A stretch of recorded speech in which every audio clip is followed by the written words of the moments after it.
Jelang penutupan pendaftaran bakal calon kepala daerah untuk maju pada Pilkada 2024, kantor DPD Partai Gerindra Aceh terus dipenuhi para bacalon yang ingin maju melalui partai besutan Prabowo Subianto. Sesuai jadwal yang telah ditentukan, batas akhir pengambilan formulir pendaftaran di Partai Gerindra Aceh hingga tanggal 25 Mei 2024. Sedangkan jadwal penyampaian visi dan misi bacalon hingga tanggal 15 Juni 2024. Pantauan jurnalis Puja TV di lokasi, jelang 2 hari penutupan pendaftaran, masih ada bacalon yang datang untuk mengembalikan formulir dan menyampaikan visi misi. Di antaranya Amal Hasan yang akan maju pada Pilkada Aceh Jaya sebagai bacalon bupati. Amal datang bersama tim pemenangan dan menyampaikan visi misi di hadapan tim penjaringan Partai Gerindra yang berlangsung di aula kantor tersebut. Amal Hasan bertekad maju pada pilkada karena ingin meningkatkan perekonomian di Aceh Jaya dengan memanfaatkan sumber daya alam yang dimiliki daerah tersebut. Yang pertama tentu ekonomi. Ekonomi ini kita di Aceh Jaya masih sangat sedikit potensi ekonomi itu kalau hanya berharap pada dana-dana APBK yang ada.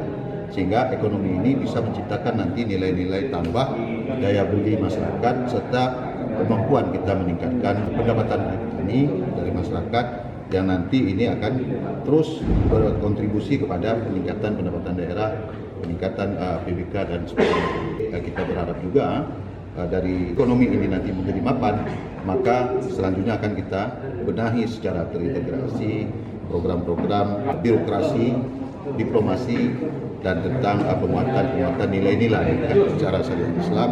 Karena apapun yang kita buat, tentu kita tidak boleh lari, tidak boleh bergeser daripada hakikat keberadaan kita itu untuk kemaslahatan dunia dan akhirat. Sedangkan Afridawati dan Amin Rais yang maju sebagai pasangan bakal calon bupati dan wakil bupati Kabupaten Semelu ingin fokus pada pengembangan industri dan pembangunan infrastruktur. Terutama kita programkan yaitu PLTU, karena kita lihat sekarang bagaimana keadaan kondisi Semelu, sering pemadaman. Juga disampaikan oleh anak-anak tadi, anak dari Semelu bahwa mereka susah untuk belajar karena sering pemadaman lampu. Tentunya yang terutama kita nanti akan kita prioritaskan. Kemudian jalan untuk menuju kecamatan-kecamatan yang belum selesai nanti akan kita prioritaskan juga. Kan sudah kita sampaikan tadi, dengan adanya 15 program prioritas itu mungkin sudah bisa untuk masyarakat untuk mensejahterakan masyarakat. Mungkin membuat industri ataupun juga UMKM akan kita buat nanti supaya ada PAD lah. Ketua Tim Penjaringan Gerindra Aceh, Nasrul Sufi mengatakan, semua berkas yang sudah masuk akan dikirim ke Jakarta nantinya. Nasrul juga mengatakan, bagi calon silahkan melakukan komunikasi dengan partai-partai lainnya, baik yang berkoalisi maupun yang di luar koalisi.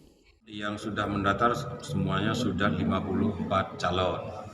Batas pengembalian berkas dan penyampaian visi dan misi itu pada 15 Juni. Pengambilan formulir tanggal 25 Mei itu sudah tidak diberikan lagi ambil formulir, sudah ditutup.